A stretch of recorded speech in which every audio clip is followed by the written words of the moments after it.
My preference continues to be finding a diplomatic resolution within Ukraine. I believe that can still happen. That is my preference today, and it will continue to be my preference. But if Russia continues to violate Ukraine's sovereignty and to back these separatists, and these separatists become more and more dangerous and now are risks not simply to the people inside of Ukraine, but the broader international community, then Russia will only further isolate itself from the international community, and the costs for Russia's behavior will only continue to increase. It is fair to say that at any given moment in a certain spot on the globe, heads are percolating, or percolating, depending on which area of the country you're from, and waiting for the perfect moment to explode with righteous indignation, rumors, backlash, and often boorish bile. But hey, that's why we love Washington, D.C. There is no place more worthy of daily play-by-play. And we go inside the Beltway to hear what is being said and which heads are the next to simmer, despite the fact there's not much at all going on there today. Welcome in from the Washington Times, columnist Jennifer Harper joins us today on MidPoint. Jennifer, thanks for being here. It's my pleasure. Jennifer, does the White House really think that the American people are this stupid? I can only think of no other way to put it. When the president continues to go out on fundraising trips, there's emergencies happening around the world, and their answer coming back is, wait a minute, we need to show a sense of calm. The nation doesn't want to see the president doing anything out of his normal routine because we don't want to put anybody in a panic. Really? I mean, is someone convinced that the American public really will fall for this? Well, here we go with no drama. Obama, my gosh, it seems like it's 2012 all over again. But let's look at the numbers here, Ed. When this slew of fundraisers is over, and there's 5 of them in the next 24 hours, that will make 398 fundraisers that President Obama has been on since he took office, which is a record breaker. And don't think that the press and the public are both noticing this and wondering, hey, wait a minute, how can you be flying around the country and going to Hollywood parties when these kind of situations are erupting here and abroad, Ed?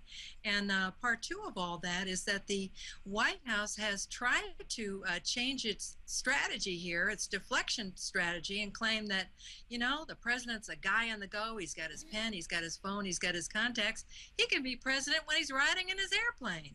With all this stomping and whining and all this crying that we're doing here, though, and we all know what's going on here, isn't it fair to say, though, that it's not going to make any difference whatsoever? This is a president and this is an administration that will do what they're doing. We hear you. We really aren't going to pay any attention to you, but it's just going to go our way no matter what popular approval says. Well, it definitely seems that way, Ed. It definitely seems like there's a number of strategists that think that, oh, if you acknowledge a crisis, then this is not the best way to handle a crisis. You have to make sure that it's business as usual, no matter what. But we also have to take into account how America appears on the global stage, how America is appearing to Americans as well. And that's a very important factor here, Ed. I thought some of the numbers that came out were interesting because we've had some polls now that have talked about both President Obama and President Putin. And we have a little graph we're going to show our viewers here that shows President Obama's approval rating and Putin's approval. Putin's at 83%. Of course, this is Russia, where they learn about 1 thing out of every 15 that happen. And the president's sitting at 44%. It really goes to show, I think, that the American people are actually paying attention a little bit to this president because they are saying that we are not happy with your job. So I'm wondering, again, inside the Beltway, are Democrats really running in fear right now with the midterms coming up? Do they just wish that this president would do something positive to make the left look good? Well, I don't know if it's going to go that far, Ed, but I definitely think that they're getting nervous. And you're right about these poll numbers, because Gallup conducted a poll of 2,000 Russians face-to-face. Think about that. That's a lot of people and a lot of opinions. And they're all still alive at last check, too. None of them have been sent to a gulag. That's right. Well, 83% of them approve of President Putin. And also about 3/4 of them are happy with the government. They trust the military. They're feeling really good about themselves these days. And go on the other side with the Americans. And certainly President Obama's approval rating has lingered around 40% and below. But getting back to your question regarding whether or not the Democrats are getting nervous, I think they're getting nervous in the House and the Senate, but there's still an underlying loyalty to President Obama that they're not quite going to give up yet. Funny thing is about this, Rick Perry was one time considered to be buried as any sort of a contender. He was pretty much gone. Nobody wanted to think about him now. However, he seems to be back right now. Has Rick Perry really managed to benefit from all this, and has he truly brought his stature back up to that of a potential 2016 contender, in your opinion? Oh, absolutely. So I think he has reinvented himself. Not only did he get a pair of his wonderful new hipster glasses, but he's got a whole new line. He's been very strident and struck a lot of presidential postures.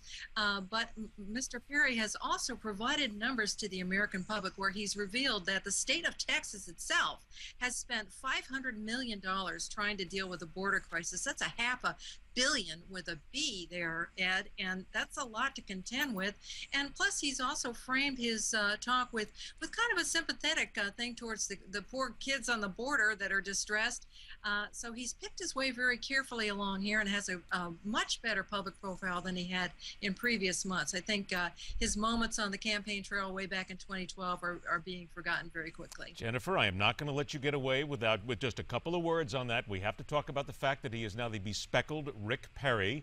It would seem to me as if somebody, a really good PR person, got a hold of him somewhere and said, all right, we'll change this, we'll change this, we'll change this, and oh yeah, by the way, the glasses will probably make you look a lot more presidential. It's a wonderful show moment, don't you think?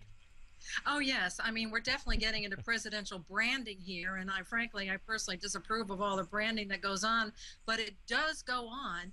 And you have to think about the American public because they're way more smarter than I think the strategists give them credit for, and they will listen to what Mr. Perry's proposals are. They will pay attention to the fact that he has brought businesses to Texas and has some of those numbers to prove it. He's got a distinct style, and maybe it's getting a little more distinct, or maybe stinkier. I don't know.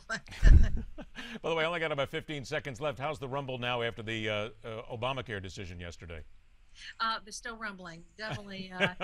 There's still lots of pushing and shoving going along inside the Beltway here in terms of the effects on D.C. and the greater effects for Obamacare in the public sector elsewhere. Like I said, Obamacare is the news gift that just keeps on giving for those of us in the industry every single day.